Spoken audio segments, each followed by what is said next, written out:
Bon, tout d'abord, ce travail est le fruit de lectures et de recherches personnelles réalisées sur 2 décennies, globalement, pas à plein temps, mais en y consacrant pas mal d'heures. Il s'appuie sur des sources universitaires et scientifiques qui sont vérifiables par tout le monde, et ainsi que sur des sources littéraires qui sont majoritairement liées à l'essentiel, à savoir le Timée et le Critias de Platon, et pour des raisons de proximité avec la thèse que nous soutenons ici, le livre du professeur Diaz Montecano, Atlantis Rising. Si vous cherchez technologie atlante incroyable ou bien des petits hommes verts transmetteurs de sciences télépathiques ou des atlantes bâtisseurs de cités d'une avance inégalée, alors écoutez, lisez ce qui suit, ça va peut-être vous ouvrir un aperçu d'histoire que vous n'imaginez pas. Et puis en dernier lieu, tous mes remerciements en préalable à Anthony Kim pour sa bienveillante lecture, ses conseils, son soutien, et, euh, et avant toute chose, avant de commencer, une dédicace à ma fille chérie Marie. Voilà.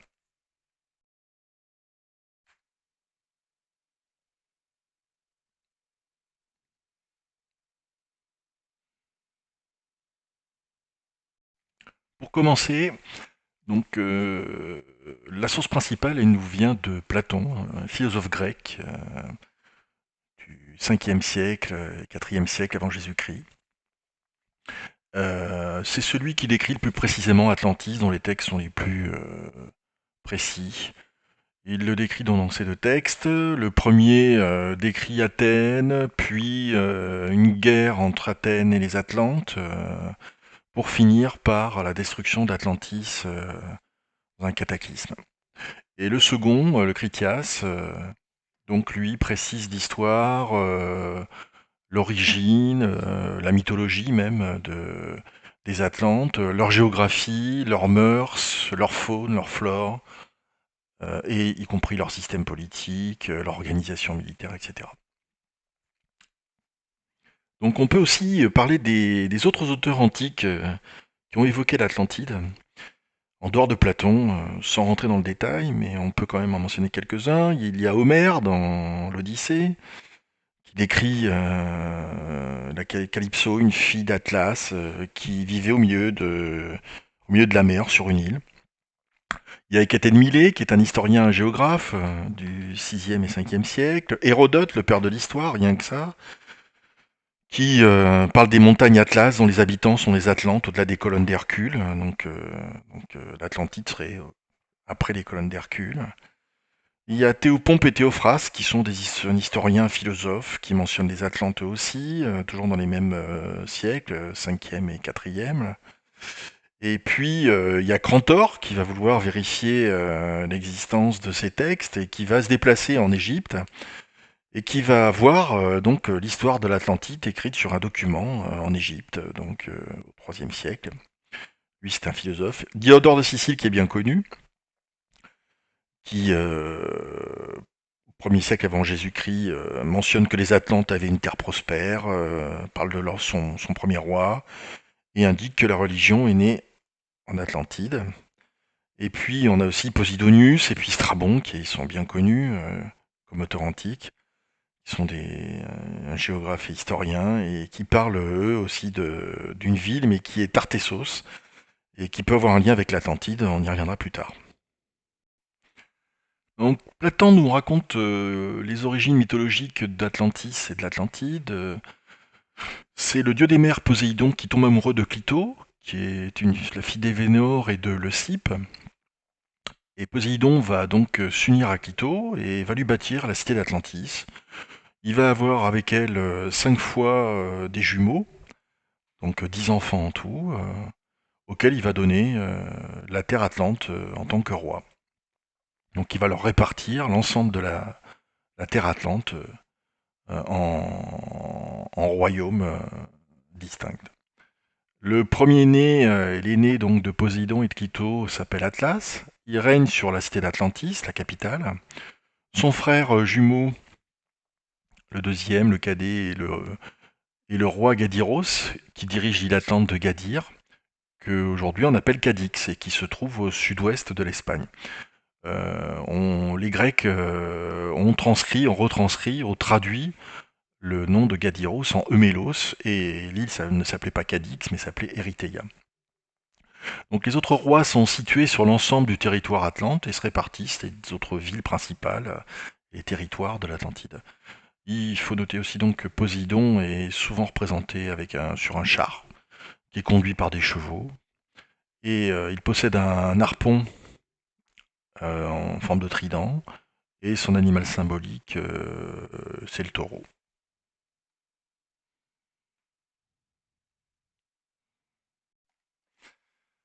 Alors tout d'abord, je pense qu'il faut se poser la question de savoir est-ce qu'un mythe est totalement imaginaire, fictif, ou est-ce qu'il comporte une part de vérité? Je pense qu'il faut d'abord regarder ce dont parlent les mythes. Alors les mythes en général, ils parlent de quatre choses différentes. Ils parlent éventuellement de l'histoire de la création d'une civilisation. C'est le cas de Romulus et Rémus qui vont créer Rome. Ça peut parler de cataclysmes naturels. C'est le cas du déluge, le mythe du déluge, de Noé. Et il y en a bien d'autres qui en parlent d'un déluge. L'histoire de la création du monde aussi peut être abordée avec l'exemple d'Adam et Ève. Il y en a aussi énormément d'autres. Et puis ça peut être aussi un mythe, l'occasion de parler des rapports des hommes avec les dieux. C'est Prométhée et lui aussi bien d'autres. Voilà un petit peu sur les quatre choses dont peuvent faire mention un mythe. Et, euh, et en ce qui concerne l'Atlantide, eh bien, on peut remarquer que l'Atlantide, elle évoque les deux premiers, à savoir l'histoire de la création d'une civilisation et sa fin, au sein d'un cataclysme naturel. Mais elle ne parle pas de la création du monde, et si elle aborde un peu les rapports des hommes avec les dieux, elle le fait au travers des mœurs des Atlantes, c'est tout. Voilà en ce qui concerne les thèmes des mythes abordés en général. Bon, alors on peut aussi faire une classification des mythes par rapport à leur vraisemblance historique, à leur réalité. Donc on peut d'abord parler de ceux qui seraient des mythes authentiques, hein, qui reposent sur une histoire vraie, dont on a retrouvé les traces, comme la guerre et la ville de Troie, qui ont été retrouvés par Schliemann au début du XXe siècle. Il y a aussi des mythes qui sont totalement inventés, à l'opposé des mythes qui sont authentiques et qui reposent sur une histoire qui est peu plausible, une symbolique qui est au service d'une moralité. On peut parler du mythe de Dédale et du mythe d'Icare. Donc, Dédale a un fils, Icare, qui veut voler. Il se fabrique des ailes avec de la cire et des plumes qui se mettent sur le corps, et ils arrivent à s'envoler, mais le fils Icare n'écoute pas le père, s'approche un petit peu trop du soleil, va faire fondre la cire qui va décoller les plumes et qui va le mener à sa perte. Donc on voit toute la symbolique qu'il y a derrière entre la fougue de la jeunesse, la sagesse de la vieillesse, aussi l'orgueil, il faut éviter d'en vouloir de trop, etc., etc. Donc on pourrait décliner toutes les moralités qu'il y a dans ce mythe. Donc ce qu'on peut dire pour conclure par rapport à cette classification sur la vraisemblance entre les mythes authentiques et les mythes inventés, c'est que la plupart ils mélangent souvent un récit des deux. Il faut lire l'Iliade pour voir que dans l'Iliade d'Homère qui raconte la guerre et le siège de la ville de Troie qui a existé, eh bien, il mélange tout ça avec des dieux, avec des récits un petit peu fantastiques, mais il se trouve que la ville de Troie, on l'a retrouvée, elle existe bien. Donc souvent, il y a un petit mélange des deux. Il y a des villes, il y a quand même des mythes qui sont euh, très, très souvent inventés, mais il y en a aussi qui existent réellement.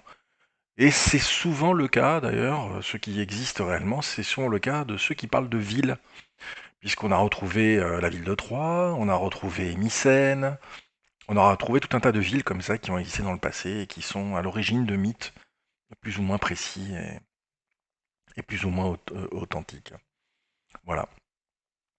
Donc la plupart des mythes, on peut dire que ça mélange un récit des deux, mais qu'en ce qui concerne les villes, c'est beaucoup plus précis et ça repose sur une réalité qui est souvent beaucoup plus réelle que le reste.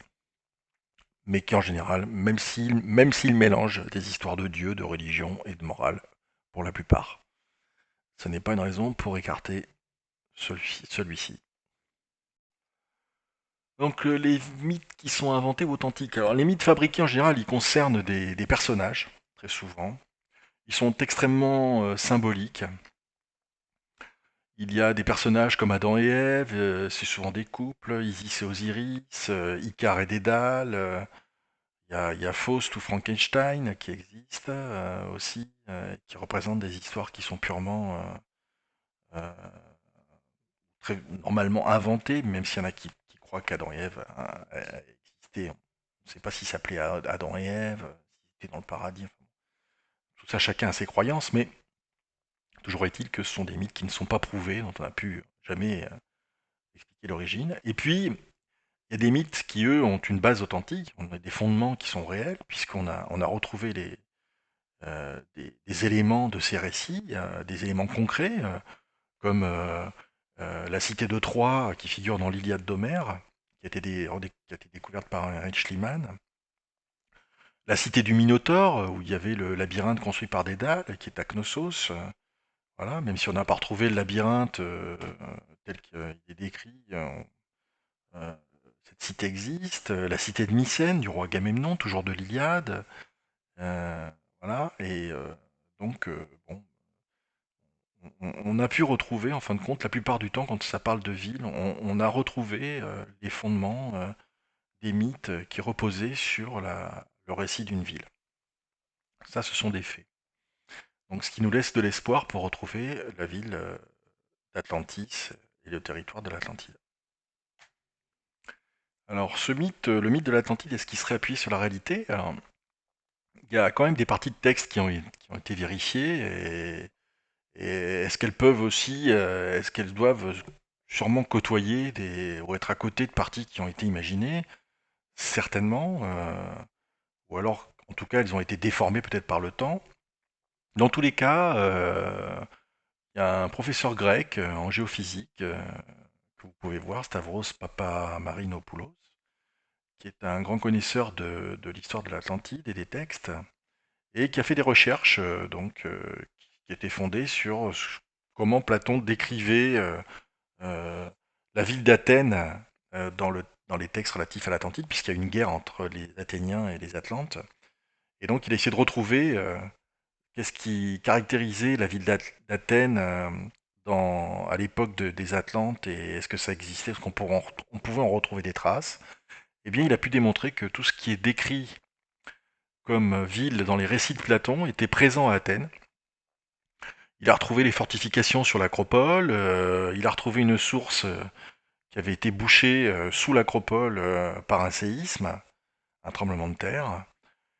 Donc, ce qu'on peut se poser comme question, c'est que si Platon a décrit vraiment l'Atlantide, est-ce qu'il aurait, euh, est-ce qu'il aurait fait un demi-mensonge en fin de compte? Est-ce qu'il aurait décrit exactement Athènes? Et puis qu'à côté, il aurait imaginé complètement les Atlantes, l'Atlantide, une guerre fictive, quelque chose qui serait passé complètement comme ça, dans son esprit exclusivement. On peut se poser la question, je ne pense pas, c'est difficile de croire qu'il ait pris qu'une partie de la réalité et que l'autre, ce soit exclusivement son imagination qui l'ait produite.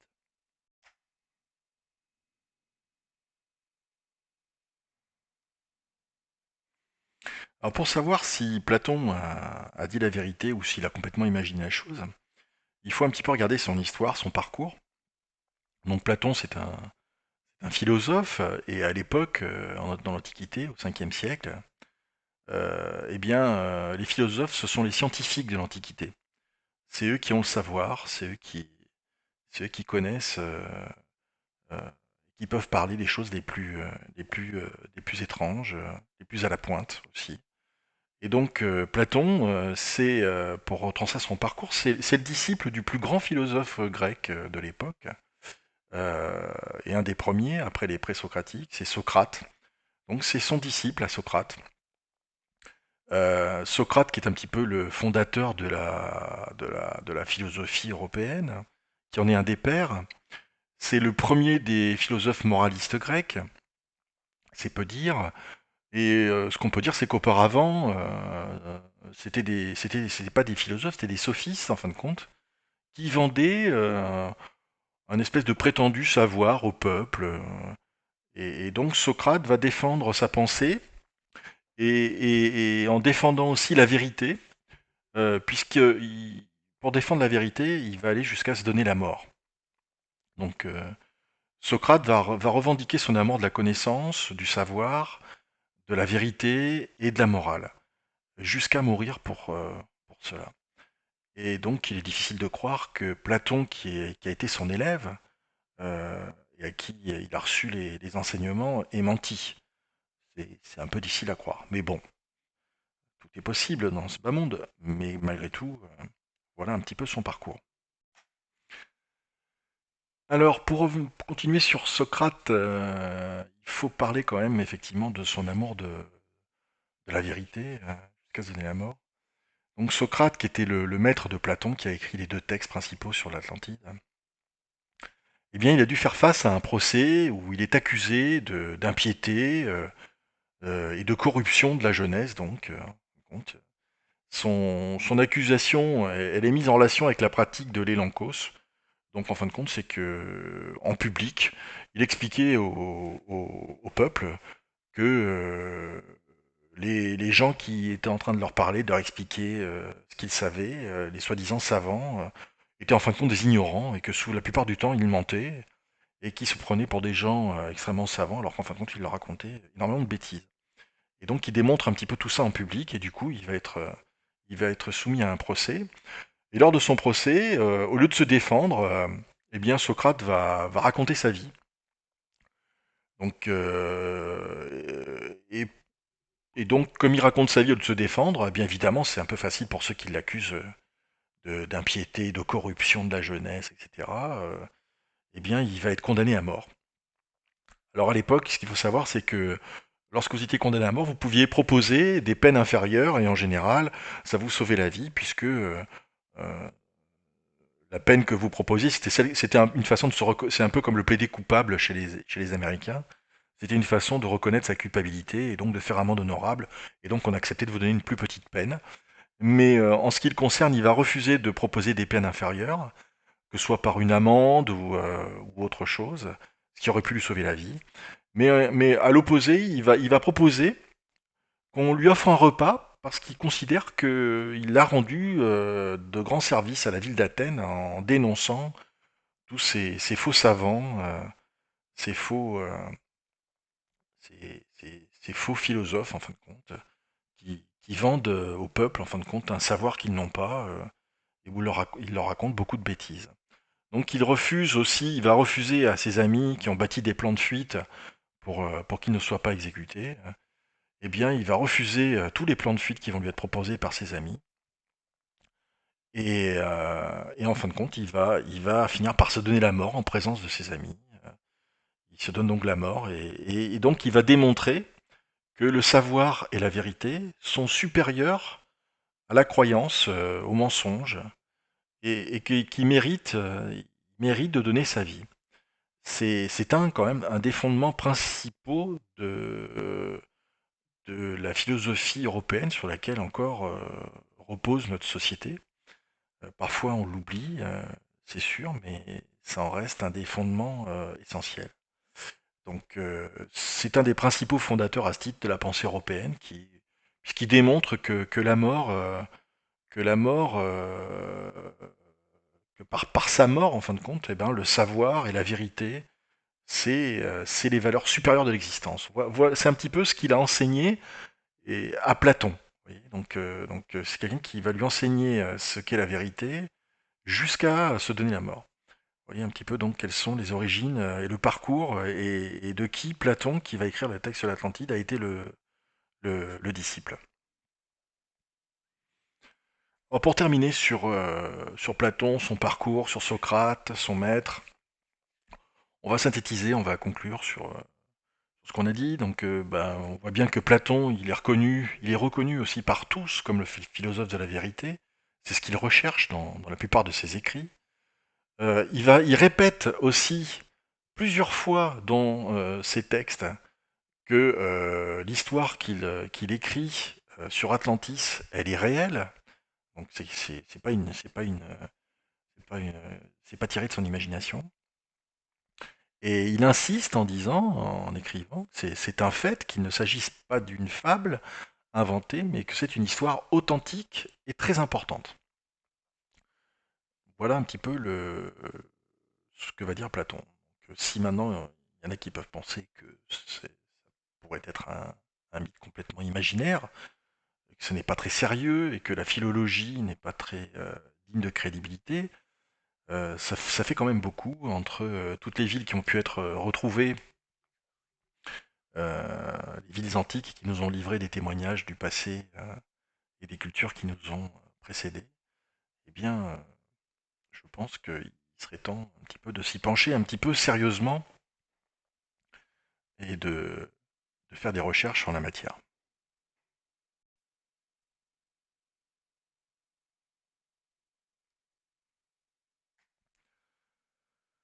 On va commencer un petit peu à parler de l'histoire des Atlantes, rentrer dans le vif du sujet. Donc les Atlantes, à l'époque de Platon, ils avaient 9000 ans d'histoire. Ça représente aujourd'hui 11 500 ans, soit aux alentours de la fin de la dernière glaciation. La période donc serait antérieure au néolithique et au mégalithique, au mégalithe actuel, donc à tous les dolmens qu'on peut voir. Le dolmen d'Albérité en Andalousie, il a été daté de 6900 ans avant Jésus-Christ. C'est donc le plus vieux dolmen d'Espagne. Il n'est pas très très loin, en fin de compte, de celui qui se situe à Évora au Portugal et qui est lui le plus vieux d'Europe et qui est sur le site du cromlech dos Almendres, donc situé au Portugal. Donc la plupart des les plus vieux dolmens et cromlechs, les cromlechs sont des cercles de pierre dressés et les dolmens ce sont souvent des tables, des sépultures qui sont faites de, de dolmens levés avec un dolmen en chapeau comme toiture, avec ouais, une pierre en toiture, un chapeau. Et, euh, et donc les plus vieux dolmens d'Europe se situent en général dans le sud de l'Espagne et du Portugal. Et plus on remonte vers le nord, en général, plus ils sont récents. La période où s'est déroulé le cataclysme, elle est inconnue, on ne sait pas. Platon ne précise pas si les Atlantes qui ont 9000 ans d'histoire, si le cataclysme s'est produit il y a 9000 ans, c'est-à-dire au tout début de leur histoire, ou bien si le cataclysme s'est produit à un certain moment de leur histoire, et à quel moment il s'est produit, mais en tout cas, au moment où il écrit, il dit que les Atlantes ont 9000 ans d'histoire. Voilà, ou auraient un 9000 ans d'histoire. Alors, pour revenir à ce qu'on disait, eh bien, on peut en déduire que la première civilisation du néolithique, ce fut sûrement la civilisation des Atlantes, puisqu'elle correspond, elle est antérieure au premier mégalithe que l'on peut observer en Europe et en Afrique du Nord. Et donc cette Atlantide, elle aurait existé il y a donc 8000 ans avant la fondation d'Athènes, qui s'est passée en moins 800. Dans le texte, c'est ce qui figure dans le texte du Timée. Et elle s'est déroulée 9000 ans depuis la rédaction du texte par Platon en moins 500, ce qui fait un début de civilisation atlante entre 9400 et 1800 avant Jésus-Christ. Voilà, si on fait les comptes. Alors il faut aussi parler de la problématique des durées, des cycles, en fin de compte, de temps.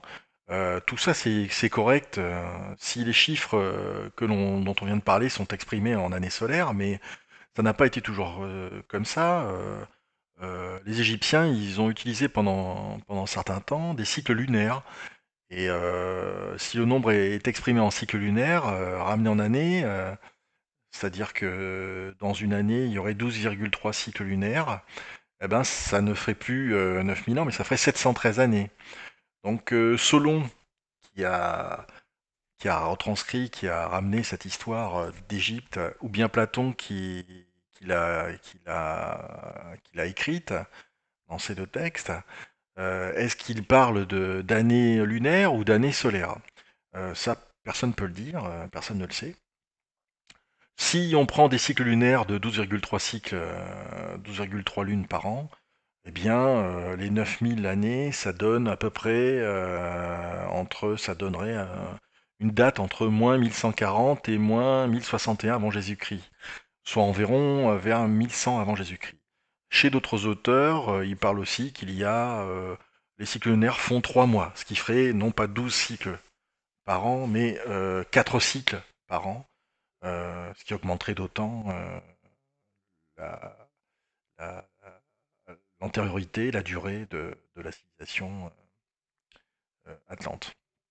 Alors ce qu'on peut dire aussi, c'est que dans les mythologies et dans les textes, c'est le héros grec Héraclès qui va fonder Carthage, Cadix, Lixbonne, suivant les textes, on peut lire ce genre d'histoire. Et il va les fonder aux alentours, autour de moins 1101 avant Jésus-Christ, donc au XIIe siècle avant Jésus-Christ. Donc c'est possible si on considère que la civilisation atlante est sur l'Atlantique, eh bien ça veut dire que au moment où ce grec Héraclès fonde ces villes-là, ça veut dire que l'Atlantis a disparu et qu'elle n'a plus son influence sur cette zone. Donc, euh, donc ça voudrait dire que le cataclysme serait intervenu un petit peu avant. En revanche, si on prend les mégalithes comme extension d'une civilisation atlante, on peut le voir, eh bien, la carte que vous voyez vous indique que globalement, c'est dans tout l'ouest de l'Europe et le nord-ouest de l'Afrique du Nord, tel qu'on peut le voir sur la carte que vous voyez à droite.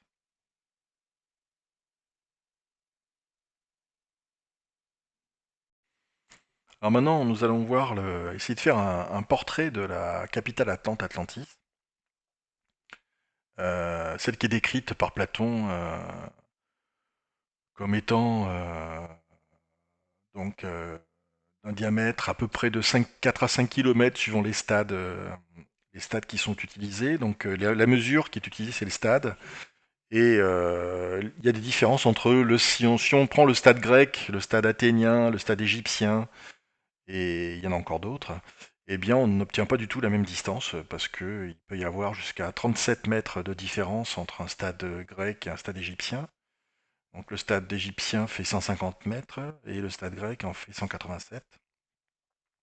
Donc le stade athénien. Et donc ça va en fin de compte changer un petit peu les distances.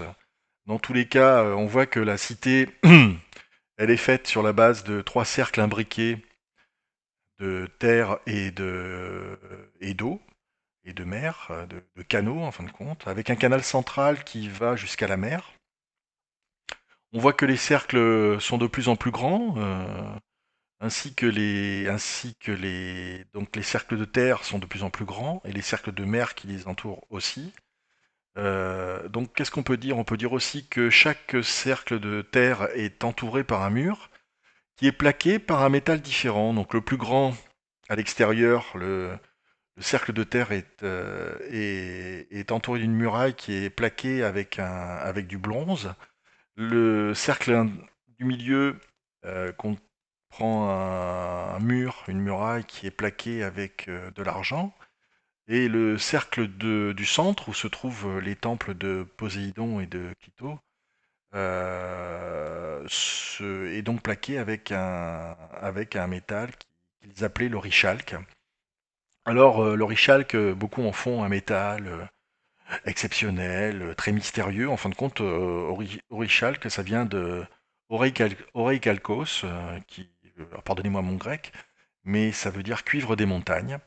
Et c'est un alliage de cuivre, de zinc, nickel et fer naturel, qui lui donne un éclat un peu particulier, un petit peu brillant, voilà, un peu, un peu aussi précieux en termes d'éclat que l'or.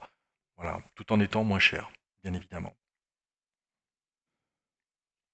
Alors après Atlantis, la ville d'Atlantis, donc qui faisait donc entre 4 et 5 kilomètres de large de façon circulaire, rattachée à la mer par un canal de 7 à 10 kilomètres, suivant les mesures. On va parler maintenant donc de l'Atlantide. Et on peut aussi en faire un portrait robot. Donc il décrit très précisément donc l'Atlantide et la ville de Platon dans son texte, dans ses textes. L'Atlantide, lui, il lui donne il la décrit comme une plaine qui est de forme ovale, globalement, à peu près, hein, oblongue, c'est-à-dire c'est un peu ovale, c'est un peu étiré en fin de compte, un peu comme un ballon qu'on étire sur les bords. Et lui donne une distance, lui donne une mesure de 500 km de long et de 300 km de large. Elle serait entourée de montagnes tout autour. Et puis au milieu, il y aurait une plaine, qui serait abritée des vents du nord, de secteur nord, par la chaîne de montagnes qui se trouve au nord. Et elle donnerait directement sur l'océan, puisque la ville d'Atlantis, donc comme on l'a vu tout à l'heure, elle est orientée vers le sud, avec le canal au sud, et elle donne un accès direct à l'océan. Voilà. Donc le fait que les vents viennent du nord, eh bien, déjà, ça veut dire une chose, c'est que l'Atlantide ne peut se situer que dans l'hémisphère nord, donc déjà, ça élimine toutes les possibilités dans l'autre hémisphère. Et donc, la configuration un peu particulière de la ville et de la plaine entourée de montagnes, euh, et de ces dimensions va conditionner un petit peu, normalement, les recherches, devrait conditionner les recherches. Alors, qu'est-ce qu'on peut dire maintenant qu'on a fait les deux portraits robots de la ville d'Atlantis et du territoire de l'Atlantide, eh bien, on peut essayer de synthétiser les deux et d'essayer de les raccorder. Et en les raccordant, on voit tout de suite qu'il y a une configuration qui est complètement impossible.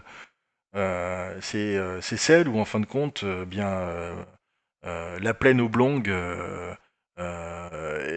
comprend la ville qui regarderait à l'ouest. Ce cas-là est complètement impossible, puisque il est dit que le canal débouche au midi, donc au sud exact, précis de la ville. Donc, on voit ici le canal de 10 km qui relie à l'océan la ville. Donc ça veut dire que la ville d'Atlantis est très très proche, en fin de compte, de l'océan, elle est au bord de la mer. Et elle ne peut être que dans l'autre sens quand on regarde vers le sud, et non pas vers l'ouest, comme c'est le cas dans cette configuration. Donc ceci, c'est la configuration qui est complètement impossible. Alors maintenant, on peut parler des configurations possibles de l'Atlantide et d'Atlantis et de sa ville. Donc ce que l'on sait, on ne connaît pas l'orientation de la plaine, on ne sait pas si elle était plutôt dans le sens nord-sud ou plutôt dans le sens est-ouest. En revanche, ce que l'on sait certainement, c'est que le canal qui sortait de la ville était orienté vers le sud. Donc ça implique qu'il y a normalement que deux configurations possibles en fonction de ce cas-là. Donc on retrouve les deux cas possibles de la plaine, soit nord-sud, soit est-ouest. Et puis on retrouve le cas où en fin de compte, au niveau de nord-sud, il n'y a qu'un cas possible, puisque la ville, elle, qui a un canal qui est orienté au sud, eh bien, la ville va se retrouver donc vers le bas, avec l'océan de ce côté-là. Et puis du côté de la plaine qui est orientée est-ouest, on va avoir une ville qui va être orientée donc plutôt, plutôt du côté ouest, puisque c'est du côté atlantique, hein. Les Atlantes qui sont quand même en général normalement sur l'Atlantique. Et, euh, et donc avec un canal qui débouche sur le sud, donc une espèce d'ouverture un petit peu en biseau sur la plaine, qui restera protégée quand même des vents du nord, comme on le voit. Donc, ça semble cohérent. Donc voilà les deux configurations possibles en fin de compte d'Atlantis et de l'Atlantide. Voilà, merci de votre attention. Rendez-vous pour l'épisode 2.